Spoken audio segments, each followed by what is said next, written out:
Cuando hablamos de comunicación comercial, un aspecto muy importante es la planificación. A la hora de planificar, debemos tener en cuenta que los objetivos de la comunicación deben cumplir una serie de requisitos. Deben ser concretos y medibles, también deben definirse en función del público al cual van dirigidos, deben de ser realistas, tienen que contribuir a los objetivos diseñados en el plan de marketing diseñado para ello y deben ser revisados periódicamente y modificados si esto fuera preciso. Planificar la comunicación y los instrumentos de comunicación requiere llevar a cabo una serie de tareas secuenciales que parten de la identificación del público objetivo para continuar con la fijación de los objetivos de la comunicación, la definición del mensaje, la definición del mix de comunicación, la distribución del presupuesto de comunicación y finalmente la medición y la gestión de los resultados de esta planificación. Y como veremos, es muy importante en esta última fase lo que se conoce como la comunicación integrada de marketing. La primera tarea a la hora de planificar la comunicación comercial es identificar el público objetivo o target group. El público objetivo es el segmento o segmentos de mercado a alcanzar con las acciones de comunicación. Antes de emprender una acción de comunicación, hay que definir el público objetivo y este puede ser más amplio de lo que en un principio se pudiera pensar, ya que puede incluir a compradores potenciales, clientes actuales, decisores, influenciadores, prescriptores, etc. De hecho, el público puede consistir o puede ser individuos, grupos, públicos especiales o el público en general. La identificación del público objetivo es muy importante, ya que en función del mismo, el responsable del departamento de comunicación debe determinar qué comunicar, cómo comunicar, cuándo comunicar y dónde comunicar. Además, la empresa debe hacer compatible su estrategia de comunicación con la imagen que el público objetivo tiene de la empresa y de sus productos, así como sobre los productos de la competencia. La mejor forma de saber cuál es la imagen que proyecta la empresa y sus productos es preguntando directamente al público objetivo. Una vez identificado el público objetivo, es responsabilidad del departamento de marketing decidir qué respuesta se busca. En general, se pueden diferenciar tres tipos de objetivos de comunicación: los objetivos tácticos, operativos, los objetivos estratégicos y los objetivos finales. En lo que se refiere a los objetivos tácticos u operativos, se orientan al corto plazo y se pueden dividir en objetivos cognitivos, que buscan llamar la atención, informar y recordar; objetivos afectivos, que sirven para aumentar el interés y mejorar actitudes; y objetivos comportamentales, orientados a persuadir al consumidor sobre las cualidades de una marca para eliminar las dudas o la disonancia y provocar la fidelización. Por su parte, los objetivos estratégicos se orientan al medio o largo plazo y actúan sobre la experiencia y frecuencia de compra, así como sobre la participación en el mercado. Los objetivos estratégicos pueden ser de tipo creación de imagen, diferenciación del producto y posicionamiento. En lo que se refiere a la creación de imagen, hay que advertir que las acciones de comunicación que pretenden crear imagen no se centran en las características del producto, sino en la creación de ciertas impresiones, tales como prestigio, posición social o calidad, ya que los consumidores adquieren el producto porque se identifican con él. En cuanto a la diferenciación del producto, este objetivo consiste en realizar proposiciones de venta resaltando algún aspecto del producto que lo hace diferente de sus competidores. Y en cuanto al posicionamiento, puede referirse tanto a empresas como a organismos y no solo a productos. Se trata, por lo tanto, de posicionar o reposicionar una marca en el mercado. Finalmente, los objetivos finales se orientan a la consecución de rentabilidad a largo plazo. Como podemos ver en la diapositiva, podríamos encontrarnos o podríamos encontrar al público objetivo en 6 estados de decisión del comprador establecidos por Kotler y Armstrong, lo que implica que la comunicación se ejecute de forma diferente según dichos estados. En primer lugar, el responsable de comunicación debe investigar el nivel de conciencia que el público objetivo tiene sobre el producto y la empresa. En el caso de que exista desconocimiento de ambos, el objetivo será dar a conocer el nombre con mensajes sencillos que repitan el mismo durante el tiempo necesario. Entraríamos en la fase de conocimiento y en esta situación el público objetivo reconoce la empresa o el producto, pero desconoce cuáles son sus características y su utilidad. Por tanto, el objetivo para tener más conocimiento es informar sobre estos aspectos. Para ello, la publicidad y las relaciones públicas son especialmente eficaces. Es posible, y con esto ya entraríamos en el tercer estado, que el consumidor conozca el producto y la empresa y se haya formado una idea de los mismos, pero esta idea o sentimiento podría resultar desfavorable. Por lo tanto, tendríamos que solucionar el problema que lo genera y comunicar dicha mejora al público objetivo, y para ello lo mejor es la publicidad y la venta personal. Y podría darse una cuarta situación en la cual el producto y la empresa sean del agrado del público objetivo, pero que prefieran otros productos u otras empresas. En tal caso, la comunicación sirve para cambiar las preferencias del consumidor, incidiendo sobre aquellos atributos del producto que presenten alguna ventaja respecto de la competencia. Y al igual que en la situación anterior, la publicidad y la venta personal serían los instrumentos más útiles. Otra situación que podría darse después de este estado de preferencia sería realizar la compra con una falta de convencimiento por parte del comprador, a pesar de existir ya una actitud favorable. Por lo tanto, el objetivo sería solucionar al comprador, convenciéndolo de que compre el producto, y para ello lo mejor es la venta personal.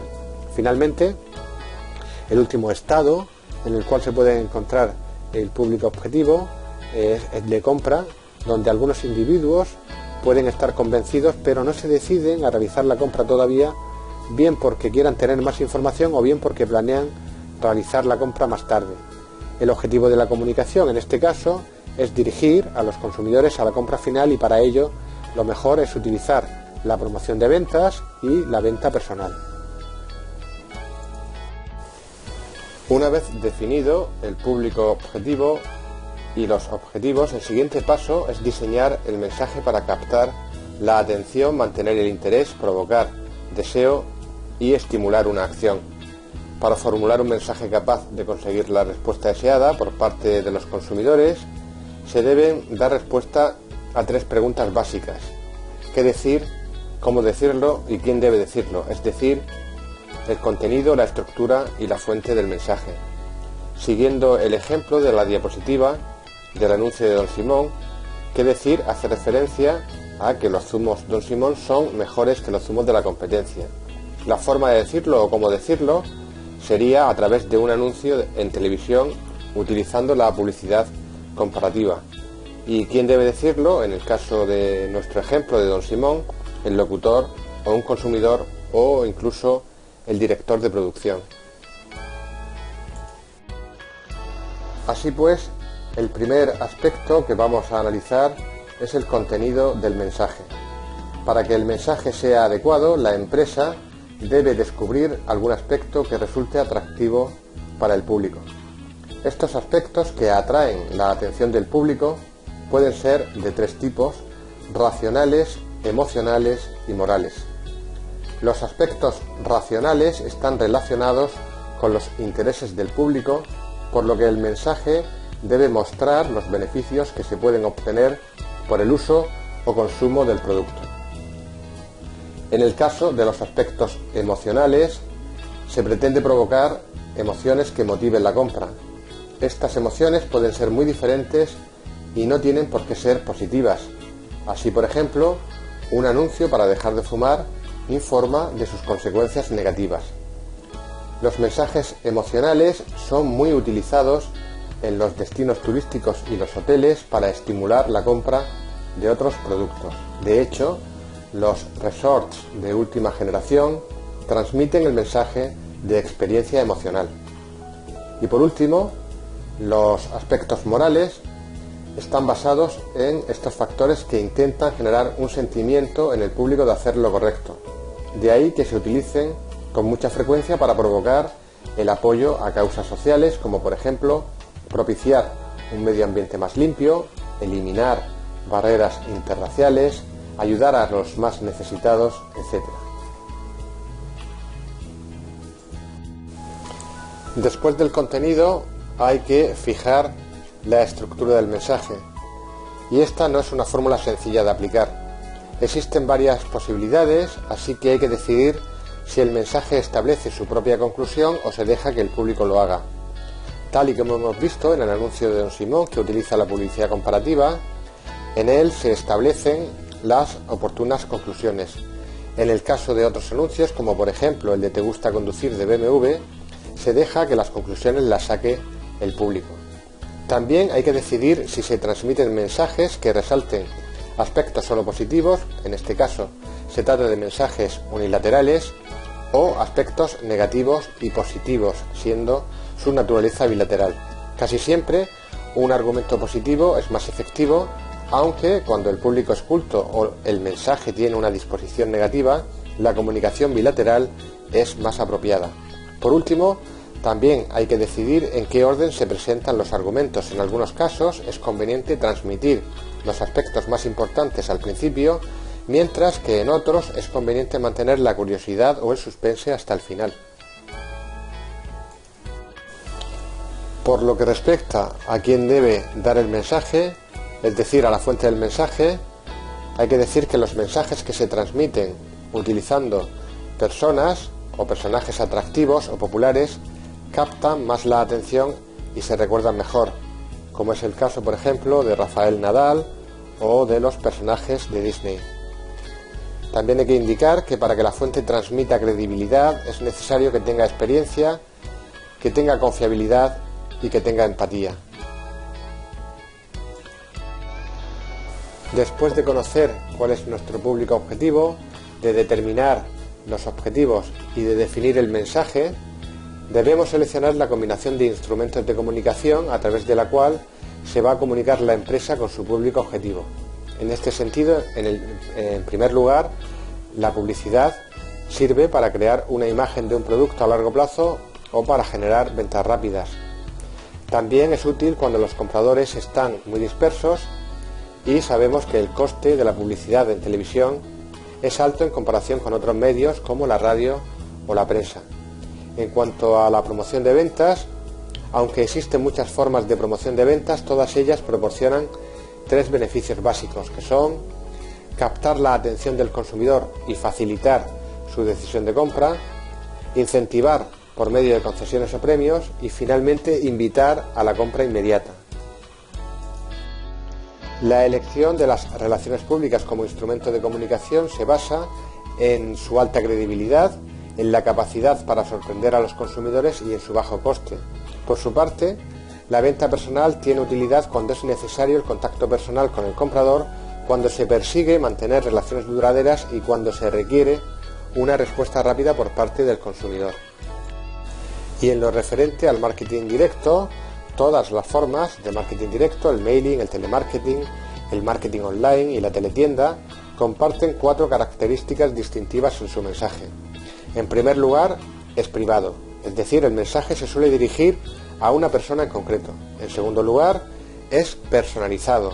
El mensaje puede adaptarse al perfil de la persona a la cual va dirigido. También es rápido, es decir, puede prepararse con una gran rapidez. Y finalmente es interactivo en el sentido de que el mensaje puede adaptarse dependiendo de la respuesta del receptor. El quinto paso en la planificación de la comunicación comercial sería la distribución del presupuesto de comunicación. En este caso, el presupuesto debe estar en consonancia con los objetivos establecidos, si bien también hay que considerar las inversiones realizadas con anterioridad los recursos de la empresa y la posición de la competencia. Lo más lógico es asignar un presupuesto por separado a cada uno de los instrumentos de comunicación en función de los objetivos o tareas. Pero en la práctica resulta más sencillo establecer el presupuesto que la empresa se puede permitir y dividirlo entre los diferentes instrumentos. Es lo que se conoce como el método de lo asequible. Este presupuesto de comunicación también puede determinarse como un porcentaje sobre las ventas actuales o previstas. Por último, puede realizarse tomando como referencia lo que hace la competencia. En la diapositiva se puede observar los métodos que se pueden seguir, así como sus ventajas e inconvenientes. En el primer caso, en el método de lo asequible, tiene como ventaja principal que se distribuye el presupuesto entre cada instrumento, aunque como inconvenientes hay que decir que el presupuesto anual resulta incierto y se dificulta la previsión a largo plazo. En lo referente al segundo método, del porcentaje sobre las ventas, está en consonancia con las ventas y la fase del ciclo económico y establece una buena relación entre el coste de la comunicación, las ventas y el beneficio, además de fomentar la estabilidad en el sector. Sin embargo, las ventas no deben ser la causa de la comunicación, más bien debería ser al revés. No tienen en cuenta las oportunidades del mercado y también, como en el caso anterior, se dificulta la previsión a largo plazo.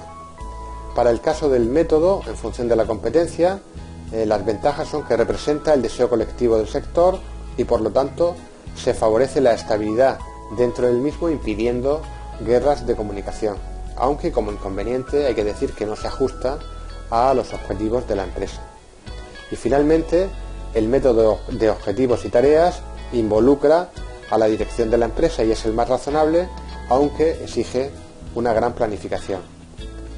Estas formas de distribuir el presupuesto son consecuencia de la limitación de recursos destinados a la comunicación y de la falta de análisis de la rentabilidad de la inversión destinada a la misma. Así, puede darse el caso de no emprender una acción publicitaria pensando que el coste por contacto es alto, cuando la realidad puede ser que utilizando la venta personal el coste sea mucho mayor. Además, el presupuesto de comunicación debe estar de acuerdo con el presupuesto a gastar en mejoras del producto, reducciones de precios o en mejorar los servicios y la distribución. En teoría, el presupuesto se debe fijar de forma tal que el beneficio marginal del último euro invertido en comunicación sea igual al beneficio marginal del último euro gastado en cualquier otra actividad que no sea de comunicación, aunque en la práctica aplicar esta máxima no es nada sencillo. Una vez que se ha llevado a cabo el plan de comunicación, es necesario medir su impacto. Para ello, se puede preguntar a una muestra del público objetivo si recuerdan o reconocen el mensaje, cuántas veces lo han visto, qué recuerdan de él, qué les parece, cuál era su actitud antes del mensaje y cuál es su actitud respecto al producto y la empresa. Además, también es conveniente saber cuánta gente adquirió el producto, a cuántos les gustó y cuántos hablaron sobre él a otras personas. Según el instrumento de comunicación utilizado, es más o menos difícil medir los resultados. Así, para el caso de la venta personal es sencillo, puesto que el vendedor puede llevar una relación de las ventas por objetivos. En el caso de la publicidad, habría que preguntar al consumidor mediante una encuesta. El impacto de las promociones de ventas también puede ser medible de forma objetiva.